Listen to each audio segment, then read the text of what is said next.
এ বিষয়ে আরো খবর জানাতে রংপুর থেকে সরাসরি যোগ দিচ্ছেন রেজাউল করিম মানিক। মানিক, পলিথিন বন্ধে অভিযান শুরুর বিষয়ে আপনার কাছে কি তথ্য আছে, বিস্তারিত জানাবেন।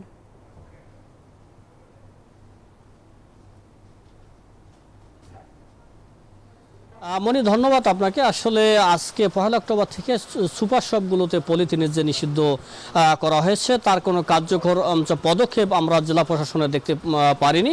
সকাল থেকে রয়েছি, নগরীর বিভিন্ন জায়গায় দেখেছি যা জেলা প্রশাসনের পক্ষ থেকে, ভোক্তা অধিকারের পক্ষ থেকে কোথাও কিন্তু আসলে কোনো অভিযানের বালাই নেই।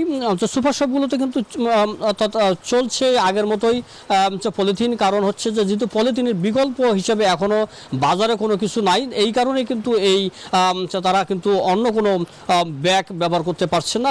ক্রেতারাও কিন্তু তাই বলছেন যে যেহেতু এনজিওর কিস্তি প্রথমবার বিকাশ পেমেন্ট করলেই 20 টাকা ইনস্ট্যান্ট ক্যাশব্যাক। বাজারে অর্থাৎ পলিথিনের বিকল্প কোনো কিছু এখনো অর্থাৎ চাহিদার মতো পাওয়া যাচ্ছে না, তাই কিন্তু বাধ্য হয়ে পলিথিন ব্যবহার করতে হচ্ছে। একজন ক্রেতার সাথে একটু কথা বলার চেষ্টা করবো। একটু আপনার সাথে কথা বলতে চাই।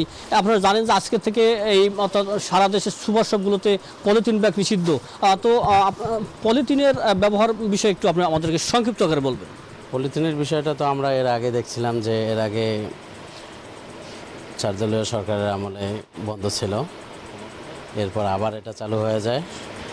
এটা যেহেতু পরিবেশের ক্ষতিকারক, এটা ইমিডিয়েট বন্ধ হওয়ার উপায় বের করা দরকার সরকারের।